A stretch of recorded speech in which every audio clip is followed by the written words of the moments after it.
Hello, Bridge. Good to see you.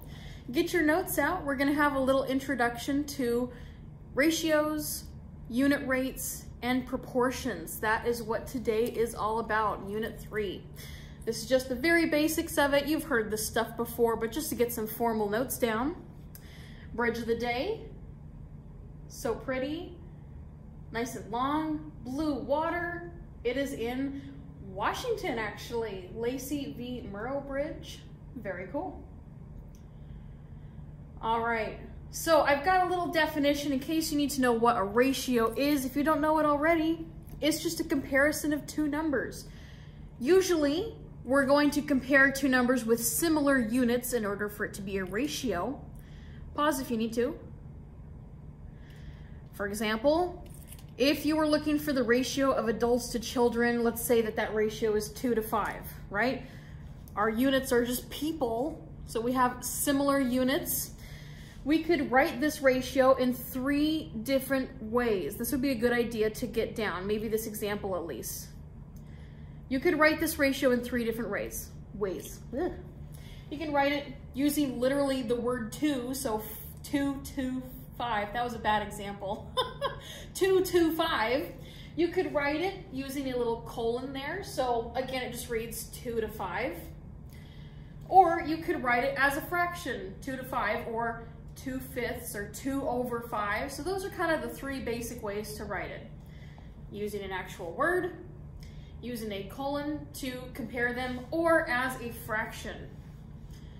And then we could think about this, all right, if the ratio is 2 to 5, 2 adults to 5 children, if you were given a number, say, there's 50 children, well, you could just think, okay, there has to be 20 adults because I took this ratio, scaled it up by 10, right?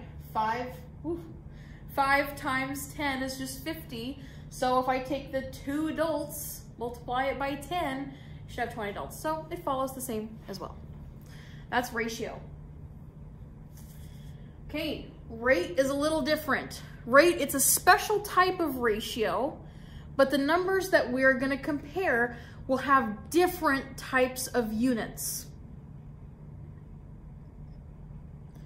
For example, if you wanted to write a rate, the water drips at a rate of 2 liters every 3 hours. We have 2 different numbers, 2 and the 3. Their units, liters and hours, are different, so we can write a ratio, but technically it's called a rate since we're comparing 2 numbers that have different units. There's a pen. So we could write this as 2 liters to 3 hours. You could write it like that. You could write it as 3 hours to 2 liters. All right, you could flip it around. Just kind of depends on what you're using, right? We could even write it as 2 liters, I'll use the colon, 3 hours. So again, just rate is comparing 2 different types of units. All right. The next one is a unit rate. So rate compares 2 numbers with different units. A unit rate is just a rate that has a denominator of 1. These are really helpful. I love using unit rates a lot. Pause if you need to get that down. For example, if driving 70 miles per hour, that is a rate. And technically it's a unit rate because we're driving 70 miles per 1 hour. So if you had to write this, we'll write it as a fraction since we're talking about denominators. We could say 70 miles per 1 hour, right? That's a unit rate. It has a denominator of 1. And you could technically make any rate a unit rate. So for example, this is kind of a silly example, but it'll get the point across. If you were buying a bag of 100 grapes for $5, let's say you wanted to find the unit rate for how many grapes would you get for $1? Or how much money would you spend for 1 grape? Well, let's think. let's look at this first example. I know that my denominator has to be 1, so I'm going to put money in the denominator. And the information I know is $5 for 100 grapes, right? So I'm going to put $5. I like to switch that around just so I know what my units are at the end. I'll put 100 grapes in the top. And if you want to make this a unit rate, well, just like take both of those numbers and divide by 5. Because I want, in the denominator, I want $1, and I want to figure out how many grapes I can get for $1. Well, to get from 5 to 1, I just divided by 5. So let's do the same on the top. So to get from 100 grapes, you just got to divide that by 5. So for $1, you can get 20 grapes. All right, so that is one unit rate that you could find. Let's say you wanted to know how much money you would be spending per grape, per one grape. Let's take this rate and just flip it around and find a different unit rate. So how about we say, I'm going to get rid of this real quick. How about we say $5 per 100 grapes. All right, so now I want to know how much it costs for one grape. Again, let's look and see what we did. Well, we took 100 grapes to get to one grape. We just divided by 100. So let's do the same on the top. So 5 divided by 100 is 0.05.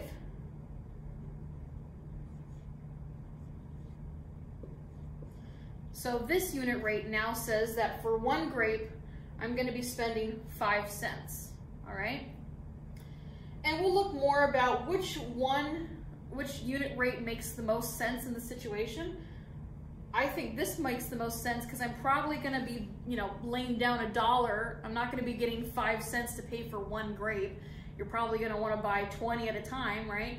So we'll talk later about which unit rate makes the most sense, but at least we know how to find them. Just making sure that your denominator is 0. Pause if you want to get that example down. All right.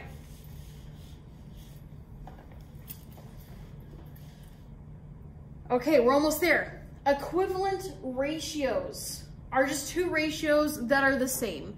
And I like to talk about these equivalent ratios when we have fractions, because you can tell me two fractions that are the same, right? 3/4 is the same as 75 over 100, right? They're equivalent fractions. We could also think about this in terms of ratios. So these two ratios would be the same, all right? I have a couple more examples for that. So let's look at these three just to break it down real quick. 1 to 2 is equivalent to 5 over 10. Those are two equivalent ratios. I could write 1 over 2 as 1/2. And then we just ask ourselves, is 1/2 the same as 5 over 10? Yeah, all right. 7 to 10, again, I'll just quickly write that as fractions. I think that's probably the easiest way to understand that. 7 to 10 as a fraction, is that the same thing as 3.5 to 5? All right, are these the same thing? Well, to get from 10 to 5, I just divided by 2. So to get from 7 to 3.5, yeah, I just divided by 2, right?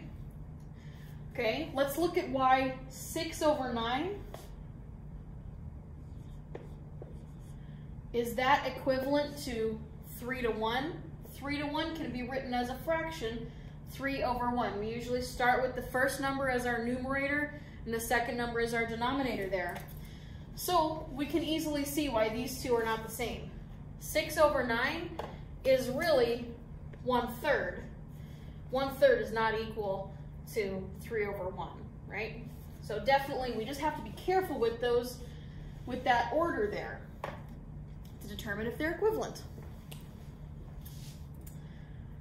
Okay, one of the last vocabulary things for today is about proportion. So a proportion is just an equation of two equivalent ratios. So I'll put that 3/4 equal to 75 over 100. These are equivalent ratios. This entire thing is considered a proportion, right? An equation is just, as soon as you bring that equal sign into something, right now it's an equation. We have two things set equal to each other. This is now called a proportion. We can use proportions to help us solve equations and to help us solve for some things here. So let's take a look at that first one. Some information you know is that 10-pound bag of M&Ms costs $8. How much does each pound of M&M cost? So let's first write this as a rate. So I'm going to take that first piece of information and I'm going to write this as $8 over 10 pounds. All right, so 8 to 10. And the reason why I'm putting it this way, we could do it the other way. We could flip it and say 10 pounds to $8, right? But the reason why I put it here is because I'm seeing how much does each pound, so that means how much does 1 pound of M&M cost? I know I'm gonna start thinking about a unit rate, right? So I want pounds, I want that unit in the denominator to be equal to 1, so we could look at a possible unit rate as well. So that's why I put pounds at the bottom. Again, you'll get the same thing if you flip it around. So let's set up some equivalent ratios. $8 to 10 pounds. So how much is it gonna cost if you only want 1 pound of M&Ms? Okay, well, again, I like to think about, to get from 10 to 1, what did you do? You just divided, can you see that? Yeah. You just divided by 10, right? So we'll do the same thing to get from 8 to, maybe this is X dollars, I don't know what that is, right? To get from 8 to X dollars, well, let's just divide by 10 again, since that's what we did in the numerator.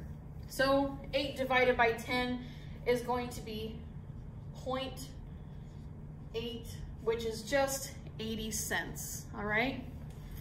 So we could say that if X, we didn't define a variable, but if X is equal to how much each pound of M&Ms costs, well, X has to be equal to 0.80, or you could say 80 cents. All right. You know what, we have some time. I'm gonna go over just the opposite way.